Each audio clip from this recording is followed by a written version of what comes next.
شاید شما مثل من هم هر روز همین فکر کرده باشین که چرا مسیرهای دیوغانان، چارای صدارت، گلبار سنتر، شهر نو همیشه اینقدر بیریبار و رابندان است. صبحها همه عجله داریم برای رفتن به کار، اما موترها ساعتها در ترافیک بند میمونن. عصر که برمیگردی همان صحنه تکراری، صدای هارن، خستگی و مردمی که در ازدحام گیر مانده. اما حالا یک خبر بسیار خوب و خوش است. بالاخره شارول کابل دست به کار شده، یک پروژه بزرگ آغاز کرده که قرار است این پروژه مشکلی که سالها وجود داشته را به گونه اساسی حل کنه.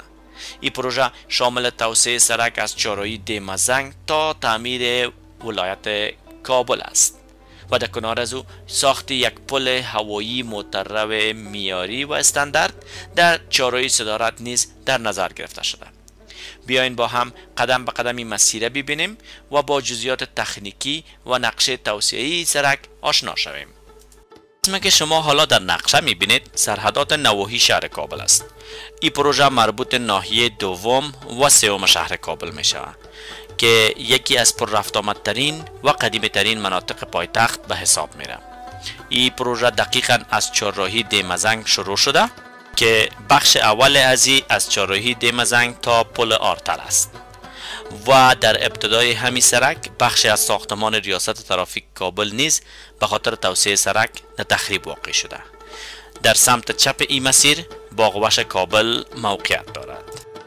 طول مجموعی بخش اول 1040 متر است و سرک به اندازه 60 متر توسعه داده شده. در این مسیر 127 ملکیت شامل خانه ها، دکان ها زیر استملاک قرار گرفته که شهرداری کابل مطابق قانون بدیل منصفانه برای مالکان پرداخت کرده است. با تکمیل این پروژه ترافیک مرکز شهر تقسیم میشه و رفت آمد بین مردم جنوب و غرب کابل بسیار روانتر و کوتاه‌تر خواهد شد.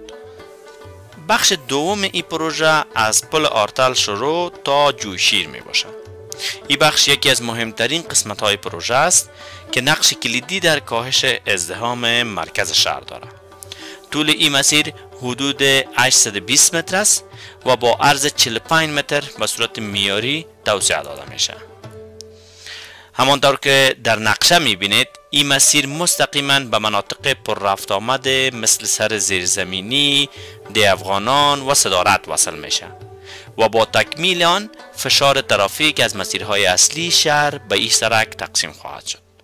توسعه این بخش سرک نه تنها رفت آمد مردم آسان میسازه بلکه باعث میشه رفت آمد بین بخش‌های تجارتی و اداری شهر و دیوغانان روانتر شود.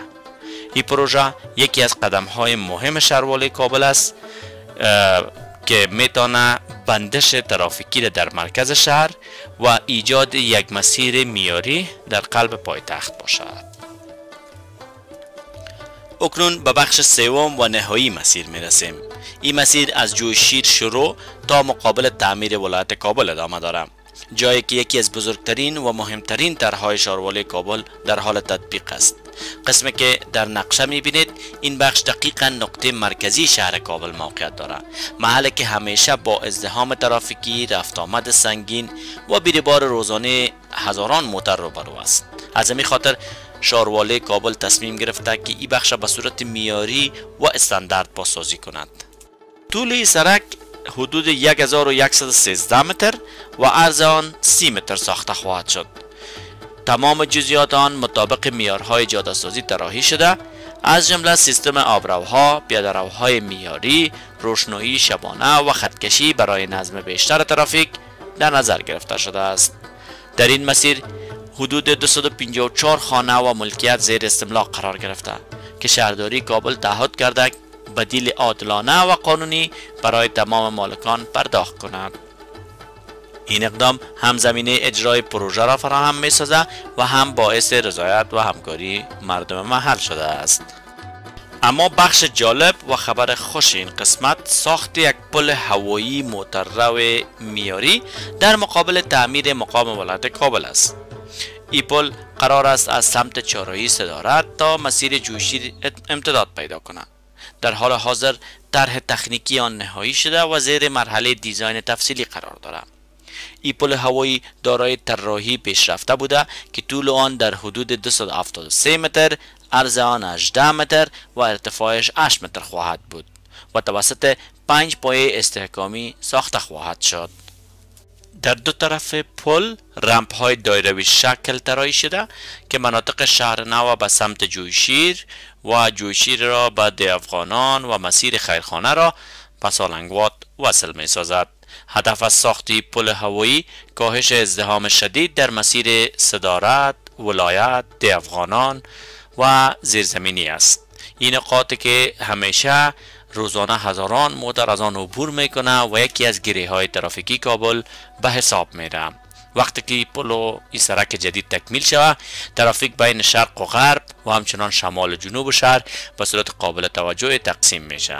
زمان سفر مردم کاهش پیدا میکنه و دسترسی به مناطق مهم مثل وزارتخانه ها، شهر نو، ده افغانان و گلبهار سنتر بسیار آسان تر خواهد شد.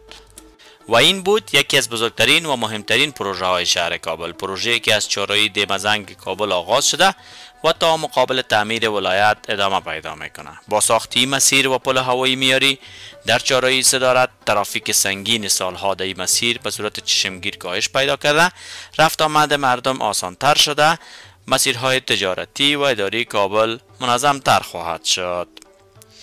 کابل گام به گام مسیر توسعه و نظم پیش میره و با امید شهر زیبا و منظم در آینده.